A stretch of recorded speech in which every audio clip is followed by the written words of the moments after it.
मेरा मेरी बहनों से, मेरा मेरी जीजियों से, मेरे भाइयों से, मेरी बेटियों से निवेदन है, एक निवेदन करना चाहूंगा मेरी बेटियों से, मेरी जीजियों से, मेरी माताओं से।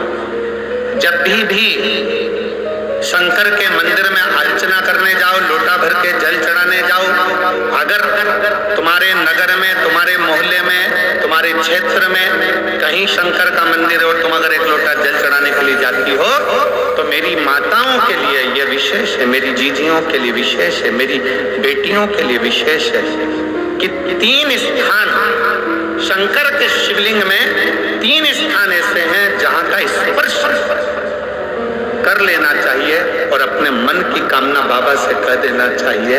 तो कहते हैं वो नारी को जिंदगी में कभी दुख नहीं झेलना पड़ता है।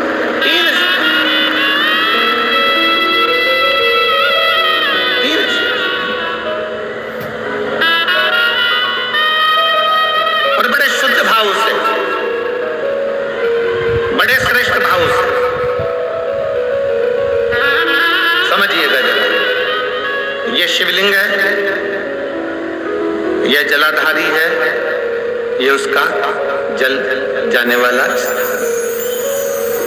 इधर कार्तिकेय, गणेश कार्तिकेय का स्थान, बीच में अशोक सुंदरी का स्थान, ये माता पार्वती जी का हस्त कमल, ये भगवान शंकर का शिवलिंग।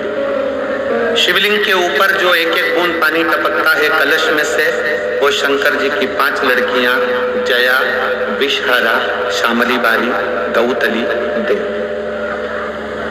3 स्थान मेरी जीजियों के लिए, मेरी बेटियों के लिए, मेरी माताओं के लिए। पहला, भगवान शंकर का जल जहां से गिरता है उस स्थान पर अपने हस्त कमल को लगाना।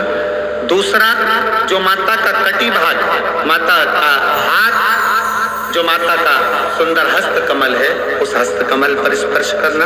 और तीसरा, जहां से जल बहता है उसके ठीक विपरीत भाग में, उसके ठीक विपरीत भाग में जो माता पार्वती जी का हस्त कमल है, जहां जल बहता है उसके ठीक विपरीत भाग में उस स्थान का स्पर्श करना। अगर ये 3 स्थान ऐसे हैं, आप माता के, आप शिव जी के मंदिर में जा रहे हैं, भगवान शंकर के मंदिर में जाकर जल चढ़ा रहे हैं, शिव की अर्चना कर रहे हैं, तो 3 स्थान पर मात्र स्पर्श मात्र कर लेने पर, अपनी कामना कह देने पर स्त्री को कभी जिंदगी में दुख नहीं झेलना पड़ता। और इतना भी, फिर एक प्रैक्टिकल, फिर एक प्रयास करो।